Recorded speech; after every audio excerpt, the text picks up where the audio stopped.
And living in a moment can also just extend the pleasure of those moments. I have in performance sometimes done something I thought, God, that was really good. And then very quickly screwed up the next bit. Yes. So you can't do that.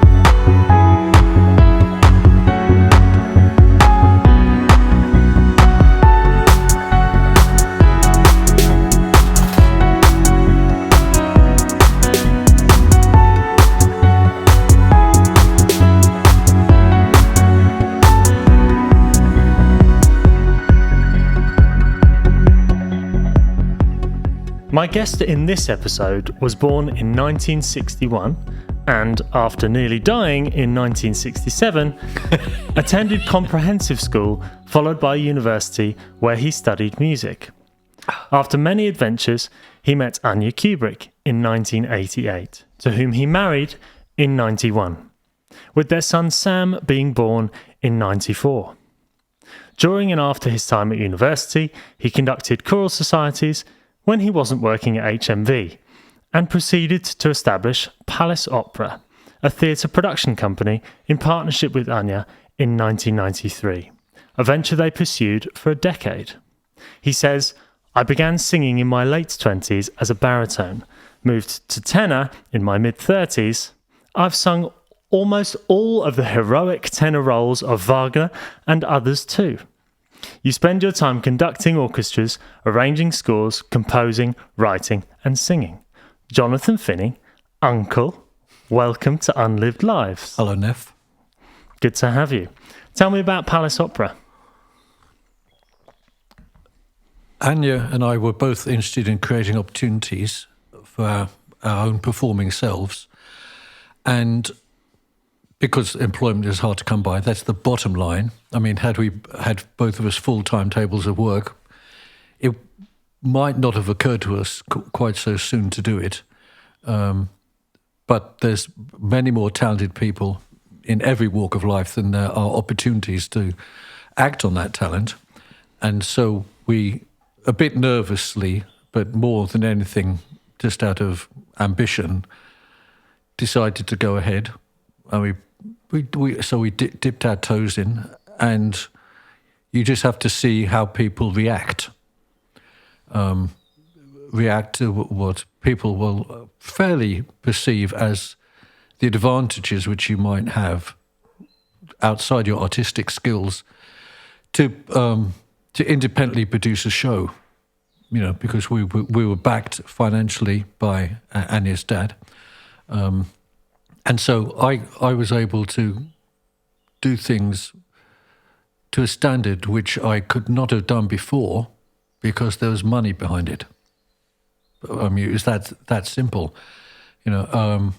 And happily, the work we did was only judged on the work that we did do, and those reactions were positive enough to encourage us to keep going. You know, and people who owed us no favours at all were willing to collaborate, hire us to help make it happen. Make it happen, and also, you know, we had good crits. Though, you know, but of course, it's only the good crits that are worthwhile. All the bad crits are simply wrong. So yes, we did that. I mean, with Palace Opera. I mean, we were definitely a bit nervous about what people would say, but then I had very good practice about that because an ever so humble, comprehensive boy, you know, living in southeast London, within the space of just a few months, had definitely got promoted upwards in terms of the prospect of life comfort and life happiness by meeting Anya. And it'd be very simple, and I think I would have fallen prey to this to myself, to have thought, well, he did all right, But when I first met Anya, I quizzed myself very hard about why am I doing this, and I thought, well, all these advantages which are going to come to me are very obvious and undeniable, but also I'm thinking I'm going to be really happy, so that's why I went ahead, And I went ahead because Anya wanted to go ahead. I mean, this is not Pallasop, of course, but our relationship. Yeah, sure. And so when did you come up with the idea? When did we come up with the idea? Well, we started in 93, so it was probably 92, and we were still living in London at that point. And when I think about it, we had done a recital tour, the two of us as singers, with a pianist, a guy called Richard Black, who's still very much around, fantastically talented man, easy to work with. And so we simply wrote to lots of music clubs, basically, which is certainly a way to get your experience up and accumulate a CV, which is very important. And so we did a tour of opera arias and duets with piano around the country, maybe a dozen. And we found we did that because we thought this would be fun. But of course, what we were even unconsciously doing was testing whether or not we could work together in that capacity. Sure. When I think about it. And Anya was very, very encouraging of my singing and my conducting. And, I was conducting choirs and things like that. And so I said, hi, my wife. And I wasn't every time we needed a mezzo-soprano. I was wiser than that. But so we knew that we could musically collaborate together. And she, and we were relaxed about each other's mutual standards, which is really important. It was never really discussed. I mean, we were both paranoid about how good we were or otherwise, but we were sufficiently supportive of each other that we just pursued it. So we thought we started off at Holland Park in London with our actual productions, where we were a bit savvy. We did a performance of a single act opera coupled with an orchestral. The first half was orchestral, which was Vivaldi's Four Seasons, which we knew would get everyone in, and that worked. Fantastic. And that was the first of. I think we finally did 6 productions, because we'd do a production, take a year off, and then do another one, and then we accumulated enough productions that we'd repeat them elsewhere. And one production we did all over the UK for 2 years running. Yeah, so. Yes, and then crazily, that production, which is Mozart's Marriage of Figaro, we did at the Edinburgh Fringe, and we performed every day for 12 days, which is, in an opera is barking mad, but we did it. Wow, and successful? Yes, successfully. I mean, yes, we did. It was successful. We got 4 stars out of 5 in all the reviews, so that was okay. Because nothing actually is perfect, so 4 stars is good. Yeah. No, incredible. So had you not gone down that route, and had you not formed Palace Opera or perhaps met Anya, what do you think you would have done instead? What was your path before that happened? Because meeting a partner is, tends to come out of the blue. Well, I'll deal with what we'd have done had we not done Palace Opera. I would have pursued my music more. I would have continued for a while, because I had independent conducting work from Palace Opera through that period. Anya would have continued into some creative realm, which could have actually even meant doing being a professional gardener or something like that. She was very much one for retraining and learning how to do things. but to go back to, I mean, much of this talk is really about forks in the road. Certainly. And my first conscious near adult fork was deciding to go into music, which was when I was about 17 or 18. But then that happened as a result of me going on a residential music orchestra course as a player and meeting a lot of like-minded people with enthusiasms and interest. And it was away from home, and it was all rather wonderful at 17. And so hitherto to that, I thought I'd be concentrating on history and politics and going into politics and things like that with the certainty of a 17-year-old. But I went on this music course and sort of fell in love, not with the person, but with just the environment and the group of the people. It was just, this felt like the people with whom I wanted to be. Sure. And those people were musicians. So I then went to uni, and I'd already thought that I would want to conduct. And so I went to uni, but I didn't go to a music college. I did a music degree, and there was a conducting option there in the degree, which I took, and there was a big university choir, and I was they had a conductor, but they needed a course master trainer to do some of the rehearsals, and I did that, and that was good. And then having left there, I was not really ready for work, I'd say. But I did one of those useless degrees, music degree, where you end up doing something other than that, like teaching music. Sure. But I thought, well, I'll try and get into conducting as quickly as I can.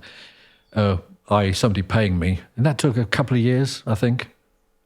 I carried on having some training with other people out of college. And that was that a challenging process to get into conducting and to be no, but well, things though I was young, I could claim to have conducted, and that's good.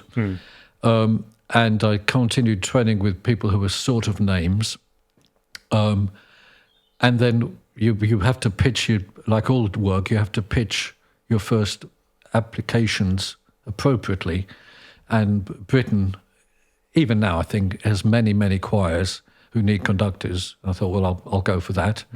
And a choir that does concerts, which at least a few times a year will have an orchestra. So I did that. And these choirs also often, they have a function and a pleasure in wanting to employ young people to help them on. They often feel that that's a good criteria on which to hire people. Sure. Also, all young people are cheaper than other people. And so my first job I got was that in 85. Then in 87 I got another conducting job, and I got a conducting job conducting the youth orchestras in the Borough of Richmond in London. And so I was at that point, and not singing at all, except to demonstrate to choirs what I wanted them to do. And but I in my demonstrations, let me say, I was not limited by technique. I always had volume on my side and confidence, but it seemed to work. I mean, in terms of talking to choirs, and I never had any problem about talking to large groups of people. I've never been nervous about conducting, never, ever. But that confidence is balanced by a great desire to be very, very well prepared. I'd be nervous if I wasn't prepared. I never wing it. Exactly. Curiously, once I sort of winged it, I was doing Handel's Messiah one weekend with one choir, and the following weekend I was doing it with another choir, and I didn't look at the score between finishing the first performance and the afternoon rehearsal with the orchestra, and I should have done, because I should have just looked at it on that Saturday morning, because I wasn't focused. It wasn't that I didn't know it. It's just like you could be a fantastic runner, and you could do a marathon one week. Well, you can't just start the marathon the next week. So, lesson learned. I'm not sure that anyone particularly spotted that I was not up to my usual standards, but I certainly felt I shouldn't have done that because I just wasn't clicking through it. So all this is pre-Anya, and because when you're 20, 21, you think 30 is like being 60. It's too far away, and it also seems far enough away that you think you can safely make a plan that by the time you're 30, I'll be doing this. I want to be doing this, and this was working full time, proper, completely sufficient wage as a conductor. I'd say I was about half to 2/3 of the way there. By the time I was 27, 28. But that lot, but and I carried on by myself, I think. Actually, one can never know. I know I'd have pursued. It could well have been that I might have pursued it harder, but with absolutely no guarantee of success. I mean, when I met Anya, we didn't start. I mean, I was very happy to, as it were, lean on Anya and our mutual support to pursue the singing, which is what started in about 89, back end of 89. But conducting-wise, I just continued playing my own furrow and still auditioning for work for other things. But I did actually find I wasn't getting work in the same way. I wasn't. I had a rush of new work. For 3 years, I just got new work, and then I started to not. But I wasn't particularly perturbed. And then the idea of working and collaborating with, from 91, my wife, that just seemed, why not? Also having so much more control, choosing repertoire, choosing your cast, all those things were just terrific and gratifying. And not having to answer to anybody, that wasn't, actually, not having to answer to anybody was not in any way a motivator for doing it, but it was a very happy consequence. Certainly. Of doing what we do. Because you still had to work with people, and even people you're employing, you're answerable to them. Because you want to, if only diplomatically, you want to keep everybody happy and on board. Sure. Yeah. Make sure to direct yourself into that microphone. I'm losing you a little bit. Okay. Have you ever sabotaged your own success? This hesitation is not about having difficulty with admitting it, but actually just thinking, can I see that? I don't think I've ever intentionally sabotaged my success, but I have faced the fact that if you prepare to your utmost and it still doesn't work, that is scary. Because if you don't prepare to your utmost, then there's a succession of reasons why you didn't get that job, why you didn't sing that well. But I don't give myself that let out. I've never contrived to give myself excuses for something not working. So it's always been about preparation. It's preparation. I used to, when I was at school, I would prepare for those exams like nothing else, because I even then would think, I don't have anything to blame myself for. I worked hard enough. Anything else, I at least know that what was within my control to the limit of my capabilities, I'd done. I remember I would do 10 hours revision a day for my O-levels and A-levels in the Easter holidays.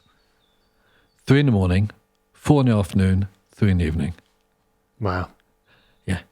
I did two I mean, I was always had, until my finals at university, I always had history was one of the things I'd study, and that's a shitload of work to get through. But I would just do it because I thought if I start early enough, there's no way, not that I can't fail, but there's no, I've done everything I possibly can. Sure. So it was I belt and braced. And would you say that's your biggest defense against failure? Yes, until such times I think, well, I'm good enough, I'm not going to fail in that. And also sometimes you just have to leap. I remember I did a concert, I think about 2015, at it was a big deal concert, and I was singing a role which is really, really difficult, just known. I mean, for anyone who cares to think about it, it's from the Meistersingers of Nuremberg by Wagner, and it's the prize song at the end sung by the tenor, and I was doing that. Anyway, there's a piece that everybody knows called Nessun Dorma, which Pavarotti sang at the World Cup, and then every tenor now sings. The prize song is Wagner's equivalent of that, and he doesn't just sing it once. I think he sings it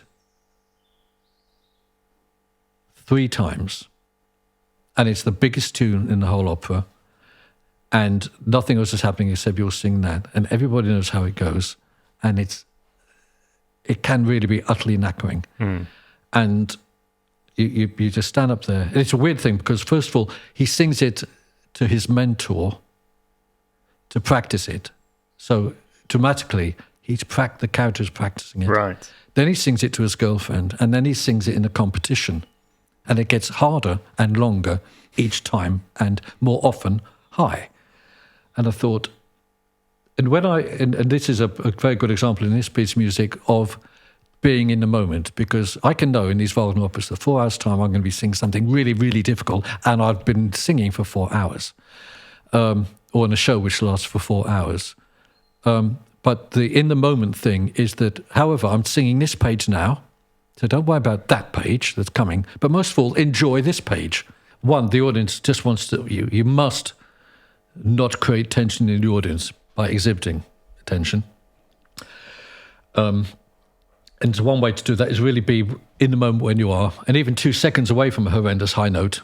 Don't give it away. But also, I was going to in this big gig, going to be playing through this big aria 3 times, getting longer, harder, higher, and all these people in these tiered seats, looking at the person who's singing this role, which they all know and all know the tunes. And I was thinking, well, worrying about it isn't going to help. I'm just going to go for those top notes and smile while I'm doing it, and just because he's supposed to be happy anyhow, and just do it, just do it. But of course, just doing it is based on a huge amount of preparation and practice and desire to get it right. And it did work. And what is very curious, that I'd sung that role before, which is why I felt happy to go and do a professional gig with it. I'd sung it before in a sort of rehearsal weekend. And that worked. And everybody, I really felt incredibly supported by everybody around me, because everyone had really loved the weekend. Everyone had done wonderfully well. Everyone was working really hard. And then I really felt that people knew that the success of, not the entire evening, but this is the big tune. Everyone wants this to go well. I just really felt that was being supported by everybody. I felt I was sitting on a sofa of support from people. Yet, after that, I thought, well, this is an aria I can really use in audition. So I took it to my teacher, and putting it in a coaching situation where I was scrutinizing it in a different way, which is about how am I doing rather than just doing it, it fell apart. And I never again took it to have lessons on again, because that sort of scrutiny with that piece didn't help. Now, it's curious, this idea of being in the moment and not worrying about the future is the opposite of me as a person. Right. I do prepare like crazy, but that doesn't give me confidence. Right. Thinking about the future, I think about the future in order to get it right. Who doesn't? But it doesn't give me the same degree of confidence in that future as when I'm living in the moment and preparing for the future in a role. Well, and the difference is, of course, a role is only a role, and I can also just be thinking about something which is only an hour in the future, because I mustn't oversing or worry or get tense because I've got that to do. You know, it's like running a long race. You know, 10 miles in the marathon, you've got to be running at the 24th mile, and everything is about still doing it at 24 miles. So when did you grasp that philosophy, if you like, of, okay, I've just got to focus on this moment? Well, I think it was. It came about not through any conscious. Well, things it didn't. I don't think that. I think my view is based on observation. You know, I did it, and then I examined what I did, rather than I've got to do this in order to succeed. Right. So yes, that's right. You know, it wasn't a conscious decision that I need to do A, B, and C for D to happen. D was happening, and it's because of A, B, and C. Right. And one that, you know, and living in a moment can also just extend the pleasure of those moments. I have in performance sometimes done something I thought, God, that was really good, and then very quickly screwed up the next bit. Yes. So you can't do that. You shouldn't do that. If you can find a balance of not think about how the world's looking at you, because that often is a part of God, that went well, but just thought, okay, it's just another piece of the reiterated foundation of why it's going to work in the next minute. Each minute that works means the next minute will work, really. But also because, I mean, performing is a physical pleasure. It's not all retrospective. But enjoy it, but don't think about the fact you've just enjoyed it. You know, just because when something really works when you're singing or playing, but I'm not a professional player of anything, but when I'm singing, you know, when it really works, I think, I don't think, I just feel it's worked. And that just comes for, okay, we'll just carry on doing that then. Just, you know, don't mess around with it, just carry on. Don't tweak it, just carry on doing it.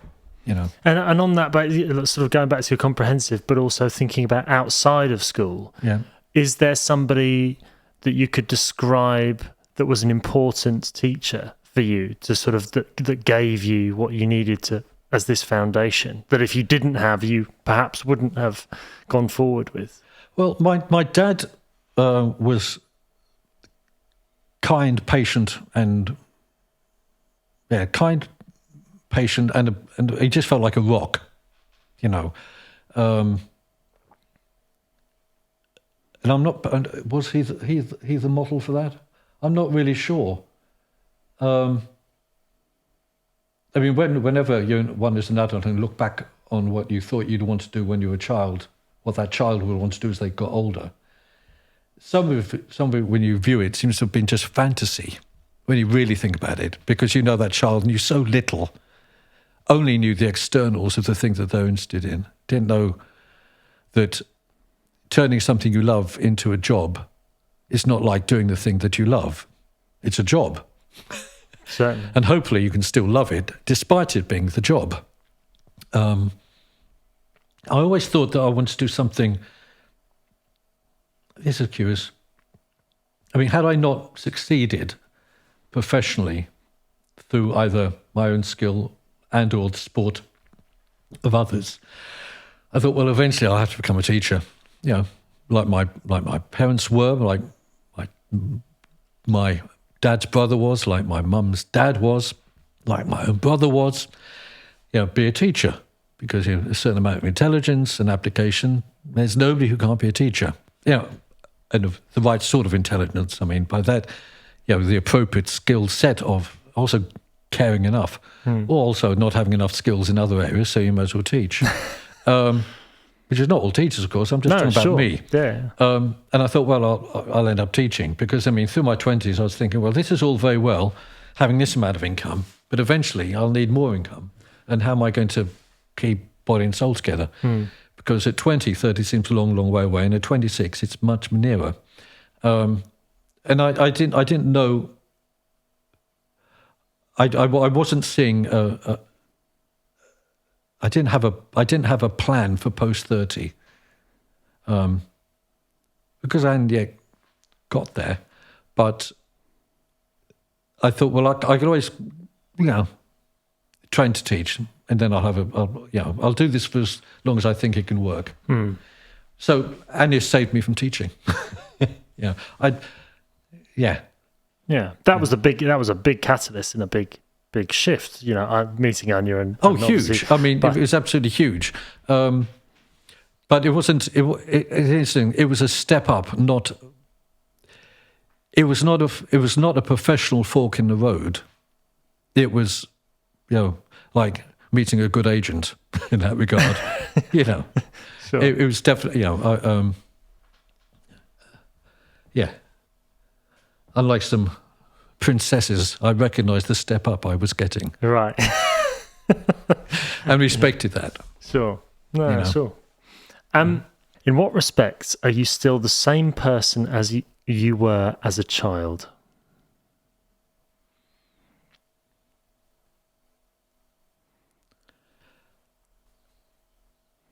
Less confident, actually, I would say. I mean, more anxious, more concerned for the future. I mean, it's curious. When I was a child, nearly dying when I was 6, 7, twice, of which I was oblivious. But I was in hospital, and I came out of that having lost a third of my body weight, and really, I was just elbows and knees. Really skinny, really, really, really skinny. So skinny that I would get the piss taken out of me at school. And my surname being Finney obviously lent itself to Skinny Finney. And that was difficult. That was difficult. I'm not sure if the difficulties were real. I mean, having the piss taken out of me was real. And being aware that people around me knew that I'd been really sick, and nothing was really expected of me, particularly physically. But I wish that had been more disregarded by my parents. But it's very understandable, that how horrified they were and their anxieties for me. But I mean, I said I was more confident than I am now. But that's a sort of, in some ways, ignorant. Ignorance is great, And I had my pals in the street we lived, and all that was just fine, And my horizons were not very broad. No. I mean, I just went to stage school, junior school, senior school. Had friends who were friends because we were just all on the same street or in the same class, which is the common lot for children. I wonder, there was a certain pessimism and a certain escapism. I don't have the escapism of when I was young. And I think even then, had I understood the concept of escapism, I'd have said, yes, I have it. But all children escape into their own heads about this, that, and the other, and fantasize about futures when they may think they're planning, but they're fantasizing. I mean, a huge thing for me was the fact that it was in my teens that I realised I was not as other boys. That was a big thing. Sure. Yeah, because before Anya there was Charlie, and Charlie wasn't a girl, and that was and I didn't act on my impulses until uni. The very end of university, nearly missed my chance with Charlie, and that was good. It was for both of us our first time we were really in love with anybody. It's curious that was not a fork in the road.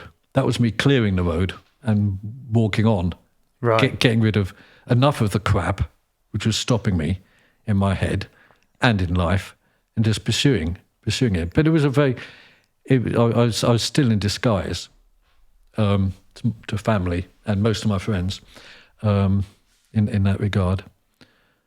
I mean, so in terms of my non-personal aspirations, the fork in the road was me becoming infatuated with the idea of music. Right. I didn't really have there was not a fork in the road for about 10 years between 17 and 27. Everything I did in that period was what I'd hoped would be, actually. Wow. Or wanted to be, but thought, well, it's never going to happen. You know, I mean, I remember at 17, I think everybody must have, except the very, very lucky, must think, nobody's ever going to love me. You know, I'm not going to get a kiss a girl. And it was kiss a girl, you know, because this was 1970, mid-70s. And I was hoping, you know, that there'll be a girl out there for me, despite the fact I was thinking mainly about boys. Yeah. Did it not? It didn't feel like an option, I imagine. Well, I didn't know how I could possibly square this because I didn't know. I mean, I didn't know enough about what was out there in the world. I really didn't know. But whereas on the other hand, and we've spoken about this, I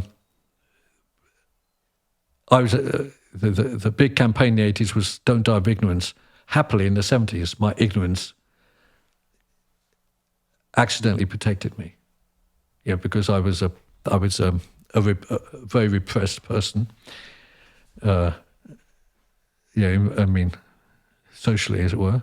And by the time I met Charlie, we were together. So I got through the mid-80s with Charlie, which was really fortunate, and I can certainly say possibly saved my life. I couldn't say probably. You know, so all that was actually just I was clearing the path, not having a different path from 17 for about 10 years.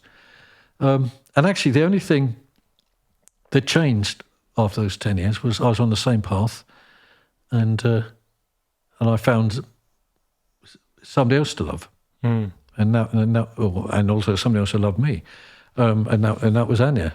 So still the same route, actually, because if, as the posters say, love is love. Romanticist. Yeah. Well, I'm not. I don't carry those posters. Sure. Banners. So it is absolutely true. Love is love. Because if you doubt it, it's not love. So. Wow. So that was not. Talking about the unlived life. Yeah. I'm glad that my unlived life is unlived. Well, absolutely. It's always a question. What would you? Is there anything that you feel in your actual life that you missed out on because you went down this path? What sacrifices did you perhaps make? Well, I'm not. I mean, there's a. Maybe for your generation, this won't be a name which means very much, but there was a very famous poet called John Betjeman, who was a very academic but jovial chap, lovely poetry, very successful. And he was once, if he had any regrets, and he said, not enough sex. But my repression really had that consequence for me when I was at university. Oh, Jesus Christ, you know, really. Twat is what I think for myself as then. What was the question? Anything that you regret? Regret not being able to do because of the path you chose? No, because so much of what I would have wanted in life, I got. And so many things I got in life which I wasn't expecting. Yeah, and these are the fripperies of life, like international travel, and things like that, and going to film premieres and stuff like that. But it's fun. It's just good fun, you know. And I was never. I never took it as something that was, what's the word? I never had a sense of entitlement about it, ever.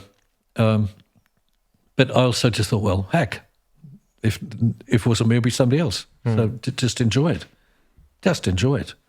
And so I did. And of course, I was lucky that I was here to enjoy it. But outside of the obvious glam stuff, the glam stuff isn't what keeps you happy. No. You know, you can only enjoy the glam stuff if you're with somebody or people and others who you like being with to enjoy it. Otherwise, it's just an empty nothing. You know, is there anything I feel I haven't done? No, and if there are things I haven't done, it's because I wasn't up to it. I mean, I've done a lot of singing, but I've never really. No, I haven't cracked the professional singing circuit. You know, while at the same time knowing I'm good enough, I absolutely know that. But I don't blame people for not hiring me. You know, there's plenty of fish in the sea. Sure. You know. What do you imagine that people say when they gossip about you? Oh, that's interesting. Actually, it was very curious. I was in a rehearsal some years back, and a soprano said to me, "You're much nicer than you pretend." That's lovely. Lovely. Because I do intentionally, and sometimes people don't understand this, and that's my fault because it's a path I've chosen or way of expressing myself, where I mock myself in a way which seems to illustrate that I am actually the twat that I'm mocking. Right. You know. Yeah. But I'm just. But in some ways, is it something with shyness or? Yeah. Is it a defense of some kind? It's a bit of a disguise. Yeah. No, I don't. I'm not going to go into details. But Sure. there was once I read something once where some religious philosophy thing I was reading, and it's talking about the tradition in Judaism where you must hide your good deeds even from God. Otherwise, you're trying to you're not doing it for the proper reasons. Sure. On the other hand, Sure. another term I was reading, which was Thomas Jefferson, one of the founders of the American Republic, was writing a letter to his son, and his son was saying, "I'm really bothered. I do these good things, and I feel good about it. So, am I really doing good if I'm feeling good about it?" And Jefferson's response was, "You feeling good about doing good is God's gift to you for doing good." Okay. So I think any therapist would say, lean on Thomas Jefferson rather than Jewish theological propositions. And talking about doing good, what do you feel you've given to the world or would hope to leave behind? Nothing. I don't think things. Very little is left behind by anybody. I mean, there's to love and be loved is really the only route to happiness. And if that is denied to you, that is very difficult. I mean, really very hard. And respect and be respected. That's crucial. I mean, I'm completely capable of cutting people off and just absolutely, I can be very, very, very, I suppose, well, I can make a decision about people and say I don't see them again, you know. And I neglect people to exact the same degree as other people neglect me. Sure. Not because might give the wrong idea of what I mean. There's only so much space. There's only so much space, Time. you know. And when I complain about people being useless with me, there will be people out there who'll be useless. He's useless. Sure. But I don't know if that answers your question about what would other people gossip about you. I mean, in terms of gossip, I mean, unless they know you, the gossip doesn't matter. I mean, if they may know you, but if they don't actually know you, I mean, you could say of me, he was a gay guy who married for money. Right. you know. On the face of it. Both things are true. Well, I did marry into money, and I was bisexual guy who married into money. Now, did I marry for money? No, I was wise enough to know that what I wanted to be was happy. And I just thought, well, let's give it a shot, because Annie knew everything, you know, and she went in with her eyes wide open. Honesty. Yeah. And it's so, all there. yeah, and I knew that very least she'd be a really good friend. I knew I now had another new friend. And you know, and I think, and there was a lot there to fancy, and she fancied me. So let's see what happens. Sure. You know. Sure. What are the best things that you owe to your parents? Knowing that I was loved, which I know still allows for a huge amount of dissent between us. But I did always know that, you know, for certain. And I'll say they never, ever said, you should do this, Jonathan. You know, I remember when I was about to do my options to go into the GC, what you call them now, years. GCSEs. I, for some peculiar reason, the headmaster who'd just been appointed said the only subject you had to do in your options was English. Not English and maths, English. He changed that policy to English and maths the next year. Only 2 lads in the whole school decided not to do maths. Me and one other guy who incidentally was completely operating as a human being in every possible way, and education was thick as 2 short planks. So that the fact that Tim, I won't say his surname, Tim ducked out, and I did. They took, and I was like, the headmaster regretted it. He said, "Why you can't duck out of maths?" And I did. And my parents, and I said to my parents, "I want to stop doing this. Maths just makes me absolutely miserable." I've looked up in the guides to university, and if I get at that point, if I get the A levels I need, I don't need. They don't care about the O levels. And I said, okay. You know, and that was just an example of it, you know. They never said, are you sure, is the music thing working?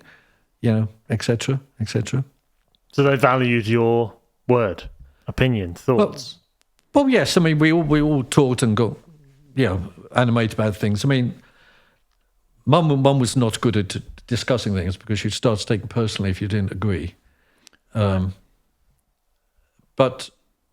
Mum has more recently said, relatively recently said, you know, whenever you didn't agree with anything, you always did just go silent. Well, what choice did you have? Yeah. Well, yes. Because you knew, you know, if you pursued it, it would be a personal battle. Yes. But I think it wasn't just silence, it was the silence of disagreement. And sure. It was clear, but I'd not done anything I could be in. It wasn't an indictable offence because I was just silent. Took the whatever amendment it is they say in America, you know. Yes, I mean, and you know, sometimes they gave me financial help. They dealt me very equally with my brother. He once upon a time was going through some difficulties. They gave him some money, and then it occurred to me that I hadn't had any money, so they gave me the same amount. You know, and I didn't even know they helped Simon out. And it wouldn't have bothered me had they had or not, because he had need. I didn't particularly have need at that point, but they still gave me the money. Yeah. I mean, my mother's actually both my parents are really very emotional. But my dad was better at not imposing it on you, accidentally or otherwise. Is there anything you regret not doing due to fear? Well, I said not enough sex. At university, you know, just who'd want me, you know, and all that sort of stuff. But of course, when I look at photographs of me, then I think there'll be plenty of people. But you know, and if you're lucky enough to have a decent, manageable sense of self-esteem, that obviously really helps you when you're searching out people to share the pleasures with. But that wasn't me, and I think that goes back to being when I was very sick, when I was 6 and 7, there was a very big bad famine in Africa due to a civil war there, in Biafra. And I was described by my colleagues at school at 6 and 7 as a Biafran, you see. So my physical confidence in my physicality was not great. And I could have sort of got over that, and to a degree I did, but it must have lodged with me, I think. Yeah. Who or what might have stopped you from realising your full potential? Only me. Yeah. And,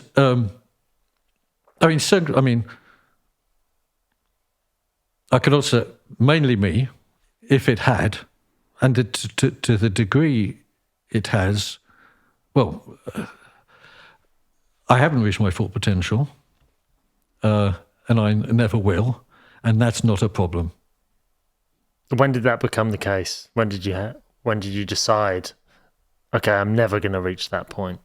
Well, or when did you realise? It's easy because nobody knows what their full potential is, so it's not something to worry about. Right. It unbelievably 60. As of yesterday, was it? Yesterday. You do start to think about the amount of time you've got. And because, the majority of the time is gone. Unless there's some weird science things go on in the next couple of decades. And so you do think, well, you start entering, bloody as my brother said, my 7th decade, you start to think about start having spurious ideas about what did that decade mean? What did that decade mean? I could say, between 1980 and 1990 was incredibly busy. It's like 3 decades of stuff going on there when I think about it. Entering university, child in the middle, meeting Anya, and then 30 to 40 was being with Anya, was becoming a dad, living in a lovely home, having not just a beautiful house, a lovely home. The least problematic decade of my life was between 30 and 40. Absolutely no doubt about it. 40 to 50 was obviously a crock of shit because Annie got sick. And 50 to 60 is recovering from that, a crock of shit. So in fact, it would be, I might have a 60 to 70, maybe a nice rerun of 30 to 40. That would be good. I'd like that. If that can happen, that would be great. Yeah. What would you advise, or what would you pass on to 50-year-olds now about the next 10 years? Well, when I was young, and when I look back at the movies of when I was really young, or newsreels of the 60s, people who were 50 then would pass for 65 now or 70. It wasn't just the clothes; it was just because life expectancy was significantly lower. By how much I can't tell you, but I remember my grandma, she died at 84, and that was thought of as incredibly old. And my grandpa died at just over 70, and that was just, we thought, okay, he's just over 70. But people are younger for longer now. In some ways, people are infantile in a way they weren't before, and I've no evidence to believe that I don't share that. But if you've got your health, just pretend you're 40 at 50 and just carry on as if you're still 40. Do you still feel 40? Yes, basically. I'm amused that I'm 60. Yeah. In what way? Well, I'm amused and a bit arrogant about it because when I was 40, people didn't believe I was 40. Right. And at 50, they didn't think I was 50. And I think they'll probably think I'm not 60. In fact, I know they'll think I'm not. I know they'll not think I'm 60. So long as I I'm not going to, unless with great makeup and fantastic lighting, pass for 40. Though, it's an opera singer. You're allowed to get away with all sorts of things. No, I mean, I know I'm blessed with that because my mum and dad, there is a cusp after which you pass where your chronological age cannot be confused with your biological age. But my parents really fought the good fight until they were 70 plus. I mean, respectively, both handsome and beautiful people. Just, it's a sort of version of just act the age you want to be, really. But dress appropriately. Don't dress like a teenager when you're 50. My dearest uncle, Jonathan Finney, thank you so much for coming on the programme. It's been an absolute pleasure to have you. Thank you for having me. If you enjoyed this exploration into Jonathan's unlived life, make sure to give this video a thumbs up and subscribe to the YouTube channel for a new episode every Wednesday. Did you gain something from this episode? Let me know in the comments section. I hope you enjoyed listening.